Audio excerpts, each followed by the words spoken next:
son. Metz-Bordeaux, match à l'allure européenne jusque chez les visiteurs de luxe. Jean-Philippe Rohr profite d'une suspension pour venir saluer Marcel Husson. Communément, les équipes de retour en championnat après un tour européen perdent leur match. Dans ce cas, on devrait avoir un match nul. Non, disons que nous, c'est vrai qu'on a fait un match où physiquement on a été éprouvé, très éprouvé. Et la chance qu'on a, c'est de tomber contre une équipe qui a participé aussi à un match de Coupe d'Europe, ce qui fait que je crois que les chances seront à peu près égales. L'avis des vaincus ?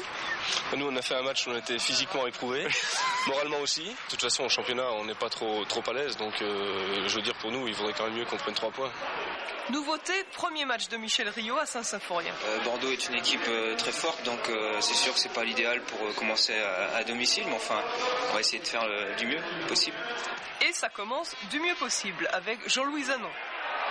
Toujours lui, sur un coup franc, pour cette fois-ci le fameux Michel Rio. On commence à percevoir ce qui va suivre, mais dans le même quart d'heure, Relmi fixe la défense bordelaise, Hinsberger la rate son tir. Bordeaux réussit alors une montée efficace, Clive Allen reçoit la balle, Romano l'accroche. Quand on le regarde, ça paraît être un penalty.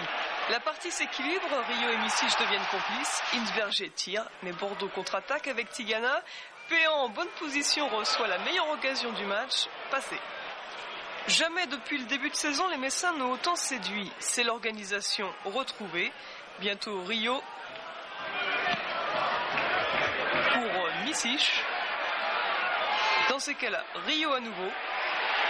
Et une belle occasion qui passe pas loin. Dernière action bordelaise avant la mi-temps. Tigana pour Allen et sortie de Rodolphe, mais corner de Péan. Et encore une sortie aérienne pour Rodolphe. Les 5 dernières minutes sont comme dans le feuilleton, palpitantes.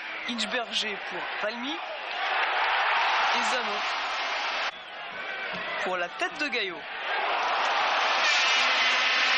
On approche de la fin de mi-temps, corner de Zanon repoussé. Finalement, Rio lance sur Hinsberger, voilà sa catapulte. But 1-0 pour Metz. Ça ne fait que commencer, ça faisait aussi longtemps qu'on n'avait pas beaucoup vu de buts au stade Saint-Symphorien. Ça fait du bien pour les supporters. La mi-temps reprend et déjà une faute sur Rio va donner un coup franc très important pour Metz. Zanon évidemment le tire et quel but. 2-0 maintenant, Micic va lancer Zanon. Une nouvelle fois, encore une belle collectivité.